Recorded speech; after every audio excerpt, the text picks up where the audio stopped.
আসসালামু আলাইকুম। আমি কিছু সময় আগে ঢাকার মধ্যপাড়ে একটি মসজিদে নামাজ পড়ছিলাম। আর বর্তমানে কিছু সময় আগে ভূমিকম্পে মসজিদের অবস্থা। এটা হচ্ছে মসজিদের ২য় তলা, মসজিদটি ৫ তলা বা ৬ তলা। তো এখানে দেখেন টাইলসগুলো ফেটে গিয়েছে। ছাদে সেভাবে ক্ষতি হয় নাই। তবে নামাজ পড়া অবস্থায় যখন নামাজরত অবস্থায় আমরা ছিলাম এখানে, তখন লক্ষ্য করেছি যে একটা শব্দ হতে আর টাইলসটা কেমন মানে উঠে গিয়েছে এখান থেকে আরকি। ফ্লোর থেকে টাইলস অলরেডি উঠে অনেকটা উপরে উঠে গিয়েছে।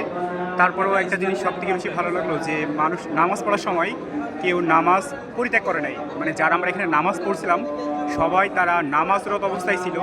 এমনকি এখানে যারা শিশু ছিল অনেকেই, আমার পাশে একটা ছোটো বাচ্চা শিশু দাঁড়িয়ে ছিল, তা আমি দেখেছি সেও এটা দেখার পর ভয় না পেয়ে সেভাবে নামাজ পড়েছে।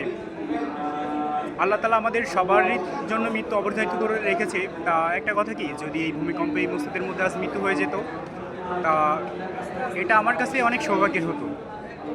যদিও আল্লাহ তালা আমার হায়াত রেখেছে বা আমাদের হায়াত রেখেছে বলে কিছু হয় নাই। সকলের কাছে বলবো যে সবাই আমরা আল্লাহ তালাকে বেশি বেশি করে স্মরণ করবো এবং বেশি বেশি করে তওবা ইস্তিগফার করবো।